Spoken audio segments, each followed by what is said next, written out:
So I'm so happy to be here. I love talking with Marketo user groups, and this is my first in the Commonwealth. So I'm very pleased. I've done a whole bunch in the US. I'm originally from Ottawa, so I actually used to run the Ottawa Marketo Users Group many instances ago. Give you a little bit about my background. I started working in marketing automation after doing a lot of CRM consulting work. So my first CRM consulting instance was 2002, and it was Salesforce.com, way back when it was quite a bit different. And then I started on the journey of marketing automation technologies and encountered Marketo. I've worked in instances as a self-employed one-armed paper hanger in a windstorm, like you, in larger enterprise instances as a subcontractor to larger agencies doing consulting work. So I've actually been in instances for Pfizer, for Amazon Web Services, a lot of the larger enterprise. So I ended up with a focus on large enterprise customers and Microsoft Dynamics customers. So who has Dynamics as their CRM? Sorry to hear that. We'll work on that. So as I said, I was the MUG leader for Ottawa. I was the MUG leader in Denver, and I still run the virtual Microsoft Dynamics virtual users group. So you guys are welcome to join that as well. So I just want to give you my quick 2 cents on Summit, because it was pretty stark to me to see the difference between, Adobe's pace and style and the Marketo pace and style. So when the original keynote started and everything was going along, the room was sort of kind of like this. Everyone's paying attention, it's important stuff, and then Steve Lucas went on stage. And it was kind of like Robin Williams showed up in the room and just exploded on stage. And the level of energy that Marketo brings to Adobe is pretty definitive. So I think we're going to see a lot of good changes, a lot of good energy that we bring to Adobe as a company. And as far as a technology company goes, I don't think there could have been a better home for Marketo to end up in. It was pretty clear to us that Vista was going to sell us. The private equity that bought us to take advantage of what they got for their investment. And there were rumors of various large companies shopping us around, including Microsoft, SAP. Adobe is very definitely the best home that we could have hoped for, because from a product perspective, Adobe is a product company. If you go all the way back 35 years, when Adobe was born out of HP Labs, whenever you've seen PostScript, that's Adobe's genesis. It's the PostScript printing language used way back when to get printers to actually render what people saw on screens to come out the printer. So Summit was awesome. I think we were one of the best parts of Summit this year. I did a presentation with a colleague of mine named Tori Forte. Tori was from the Professional Services org. My role as of June last year at Marketo was I was the Director of Marketing, Technology, and Innovation. So I owned kind of the plumbing and electrical part of marketing operations. There was another person whose team managed the day-to-day support of marketers using Marketo. My group was responsible for the tech stack. And if you can imagine, we've gone around the room, most people range in age of instances, 6 years up to brand new. The instance of Marketo that we were in, which was, for reasons unknown to me, called B2. The original instance was called B2. It was well over 12 years old. And if you think about where Marketo was 12 years ago as a company, the number of employees, the amount of revenue, the way it was selling, it was very much a small and medium business play 12 years ago.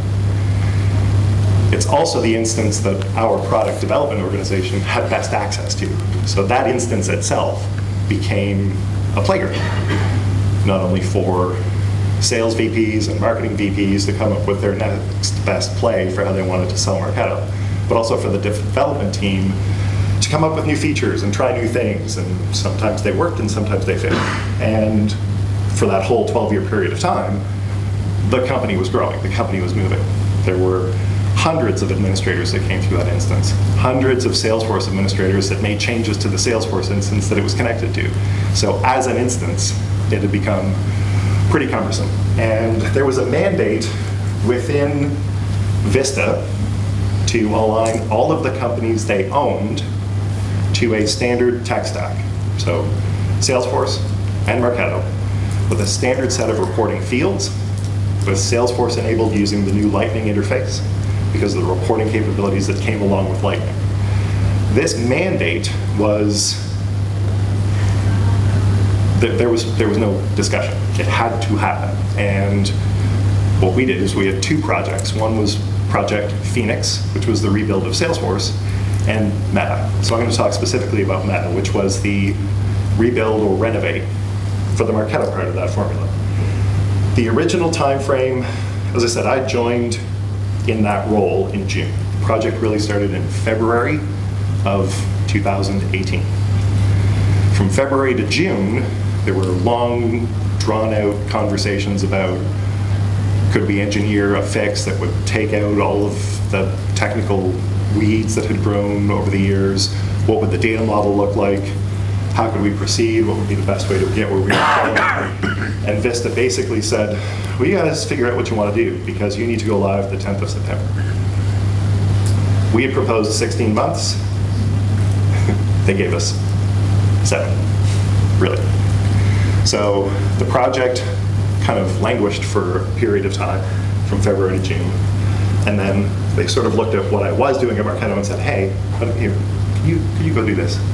So I joined the project and really did what we needed to do to get it to a pace where we could deliver in time to meet the rebuild of Salesforce. Because, as you know, being in this space, a connected instance of Salesforce and Marketo is an ecosystem, but it is a heavily codependent ecosystem. So if you're going to do a major change in one, it's going to have a major impact to the other. The analogy that I used is, we like using the expression in technology, you're building the plane while you're flying in it. So that was the Marketo part of the formula. So we're building the plane while we're flying in it to land on an aircraft carrier that's also being built. So the two projects had to move full steam ahead with that September 10th timeframe. So we worked at it, we took a good look, and we tried to figure out what were the main challenges we needed to face as a marketing technology team. And so the first thing we looked at was, even if we just start a new instance, what about all of the technology that's been plugged into it over the years? What about all the new little sub-features, sub-processes that were built with a bunch of custom fields that no one else used for anything else? What would we do with all the shiny things that have been stuffed into this instance and contorted it over the years? And this, to me, is kind of, I think, probably going to be common for most people in the room who have an instance that's any older than 2 years. I'm sure that there's either technology or processes that you have been pushed to implement that ended up not delivering on the promise they were supposed to. So you changed the way that you structured the instance in order to fit technology that never delivered. We had to start from zero, and we put away all of the tech that was there.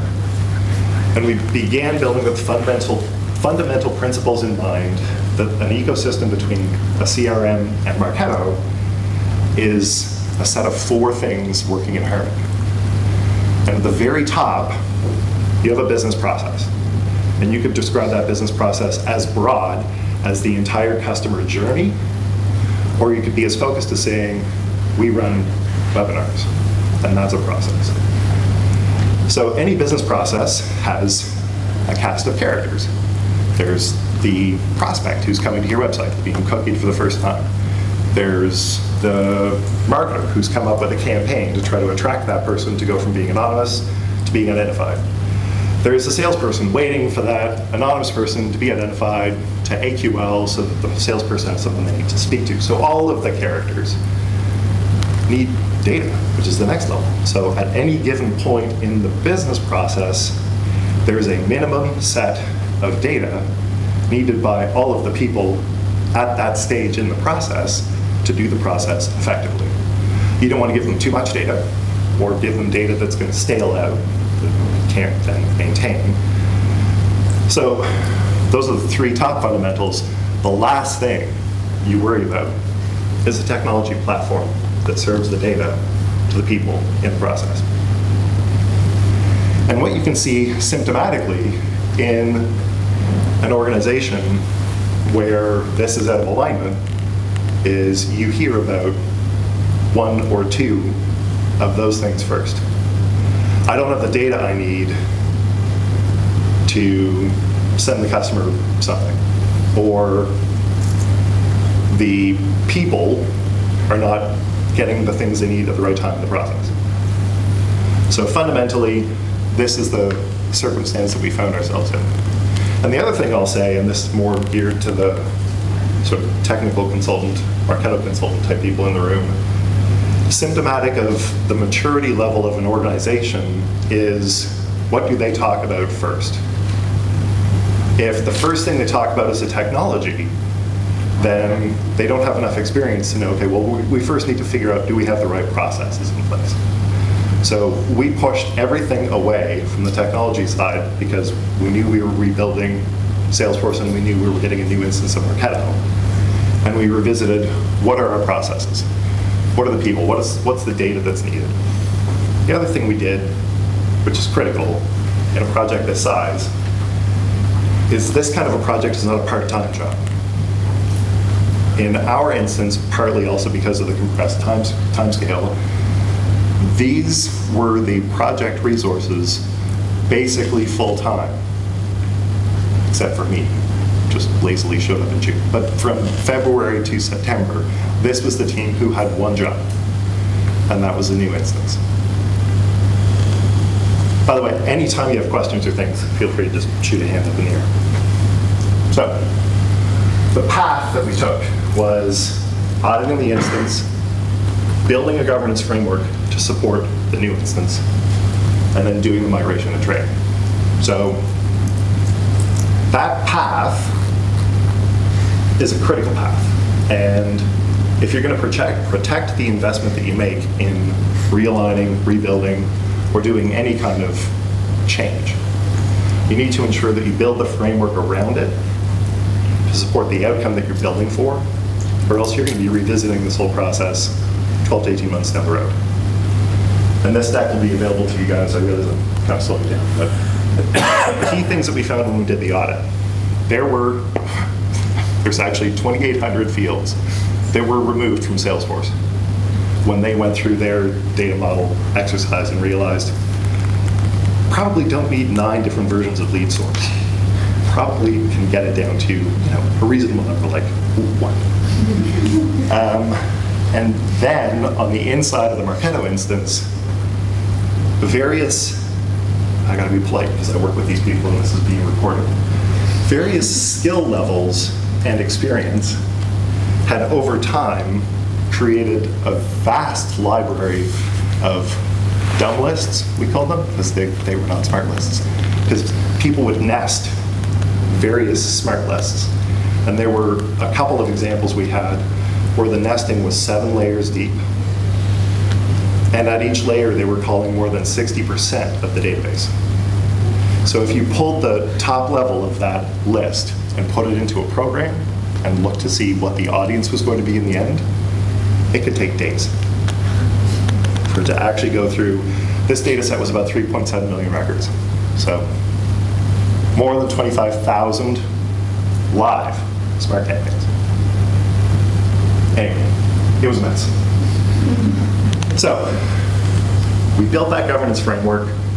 Professional services was doing what they do best, and a lot of our great agency partners do the same. There's a fundamental framework that you can begin with. And then once you have that fundamental framework, marketers can come in, clone program shells, begin building what they need, and move forward. I'll put a little plug in for the token story earlier. Tokens are a lifesaver. The best, absolute best example I've seen of tokens in an instance is actually in Microsoft's instance. So what they did is they tokenized all the way down to the header color in email and landing page templates so that they have one workspace in their global demand center and different product folders. So you can take a webinar that looks like it's an Azure webinar, drag it down to the Microsoft Dynamics folder, drop it, everything, logos, colors, schemes, everything dynamically changes because all the way into the templates for the emails and the landing pages in the HTML code if it references tokens.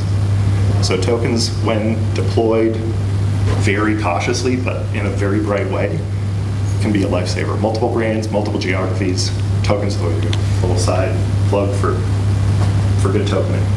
But so PS and Digital Pi, a Platinum partner, worked on building the framework on the inside. We also worked on the governance framework on the outside. And that's the framework. We all know you never get the time or the money you want when you have a large project to work on. This was the proposed timeline that we came up with again in June, saying, we don't think September's going to work. Vista said, no, you can make September work. And we actually needed to put on a whiteboard with them in the room and giving them the eraser saying, okay, what are you going to have us not do? So we didn't do things like user acceptance testing. Our user acceptance testing phase was go live. We had no choice. And they had to pick, so they picked. So not the ideal scenario, but when they're writing the check, they're writing the check. So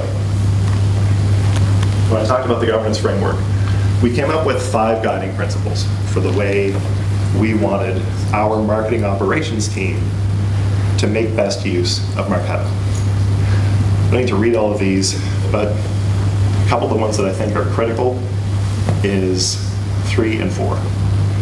So we engineered for simple. Marketers are going to come to you with the latest, greatest, shiny new thing. And until you have pushed back as hard as you can push back, as long as you can, and there's a viable reason why it should be there, test it. If you have a sandbox, put it in the sandbox, see what it's going to do. If the vendor can't tell you how it gets uninstalled with the same kind of love and energy they tell you about how it gets installed, that's a problem. Make sure that you know how to undo what you do. But commit to simple. Build simple shells. Build simple templates. Build for the best minimum viable deliverable to start. And if you need to enrich it from there, enrich it from there. And focus on your customers, your internal customers. Because really, at the end of the day, they are the ones who need to leverage what you build, and that's the best way to ensure that what you do has value for them. And then, what do you get if you have a framework that you respect and you use regularly? And again, I don't like reading slides. The ones that were really important for us were 6 and 7. So we needed to scale. We knew that as Marketo, we couldn't show customers our own instance. And prospects were always saying, well, show us how you do it. And our sales team would have to do the dance of saying, plugit's proprietary, we don't want to, but we wanted to be able to show them. We wanted to be able to demonstrate how we considered best practices can be implemented inside of our Marketo instance.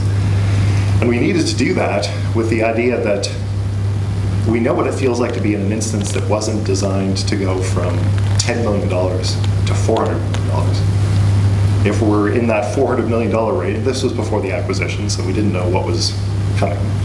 But if we're a $400 million company, how do we implement Marketo in a way that lets us be a $2 billion company, conceivably? So we wanted to ensure that we could scale for growth. And if you ever have difficulty getting an executive to sign off on the dollars for what sounds like a fix, all you need to do is explain you're not fixing something, because most executives consider fixing something to be what your salary is for. Optimizing for growth, optimizing for scale, when you do need to bring in other resources because you don't have them in-house, that's easier for an executive to sign off on. I can find money to make something do more than it does today. It's harder to find money to fix something that I'm already paying a bunch of people to do. So a little tweak in the story. And the other thing is that platform for customer experience. So our instance of Marketo was so contorted, we couldn't use not only some partner technology, we couldn't use some of Marketo's own technology. We couldn't implement ADM, as an example. Our own product wouldn't work in the instance. So those were really the 2 key things, the 2 key benefits for us. but I think for most people in the room here, I would suggest that it's customer experience, it's the agility of being able to empower more marketers to do marketing on their own, and it's that sales and marketing lineup. That's what I hear most customers talk about. So, this, I'm going to pause and take a sip. This is our ecosystem today. I'll quickly orient you on the slide. You'll see we've got the plan, engage, measure story, the marketing story across the top. Inside engage, you have the stages of engagement from awareness, reach, all the way down to customer advocacy. And then down here on the bottom layer, platforms, just common across everything. Innovation, I'll talk a little bit about this block. Because we're kind of partners and soon to be partners, always want us to use their technology. And we have one box that's over here. It's a pre-production sandbox. And that's where we test anything that a marketer wants to implement that we see a value in the business justification for it. So we'll test it in the pre-production sandbox, see if it's going to break anything, see what the impact is on Salesforce, if there's any dependency of fields, any data set that needs to flow back and forth. If it graduates from there, it gets into this. This is our production stack. So it will then come into this innovation block for at least 2 quarters. We'll test its results, we'll test the outcomes, and if it is solid and something we're going to keep, it moves into the appropriate place in the ecosystem. So that's kind of the way that the universe looks for us. I'm going to skip the key lessons learned, because we learned a lot, and time is ticking. I'm going to talk about what's next. So as Grace alluded to, my role kind of moved out of Marketo into Adobe. So I've now become the Director of Marketing Automation and Technology at Adobe. And we're doing an implementation of Marketo for all of Adobe's B2B marketing motion. It will be, in terms of the technical implementation, it's going to be the second most complicated, second only to Microsoft, implementation of a Marketo instance. The population is probably going to be about 55 million records. It's a full custom integration because I've seen a lot of Salesforce instances over the years. And the Salesforce instance at Adobe wins in terms of crazy complexity. There are more than 1,200 custom objects in that instance. They have maxed out, and they spend lots of money with Salesforce, and they have maxed out the number of available custom fields on leads, accounts, contacts, opportunities, and cases. Hence, if you're out of custom fields, what do? You build a custom object and link it to the object you're trying to use. The other thing is, from a simple fundamental Marketo data model, in the Adobe instance of Salesforce, anytime an individual fills out a form somewhere in the adobe.com universe, if you exist already, you exist connected to an account and you're a contact. But if you fill out a form, they're going to create a lead record associated to your contact, and they're going to pump the contact and the lead as successes into a campaign. A week later, you decide you also want to see some information about another product, so you fill out another form. Well, another lead is going to get created. So anytime you fill out a form, a lead is created. So there are human records in Salesforce with hundreds of lead records related to them for any time that you've taken an action to fill out a form over the 18 years this Salesforce instance has existed. So yeah, we're writing our own custom integration to talk to Salesforce. And we're in the process of probably moving to Microsoft Dynamics. So we need the custom integration layer. So it's complicated. But that's what's next, is now going down a path of going to one of the largest enterprise implementations, getting it set up, moving Adobe B2B off of Campaign for their B2B marketing first. So that's sort of the first internal customer. And then there are 4 Marketo Salesforce instances inside the Adobe world today. There's the old Sign instance, so if you know Adobe Sign, originally that was EchoSign, they bought that. They bought Magento, they bought Marketo, and they bought a company called Fotolia, which is now Adobe stock. So all 4 of those Salesforce and Marketo instances are going to collapse into here at some point in the next 12 to 14 months. So if I'm still alive, I'll come back and tell you how that's going. But, so yeah, that is the story. Feel free to email your questions to Tori. Because she didn't get to go. No, feel free to email any questions you have to me, or ask them now, or if there's ever any time you kind of want an internal advocate at Marketo Adobe, feel free to reach out to me too. I know the team here is awesome, and I'm not necessarily in your time zone, but I'm more than happy to always take questions.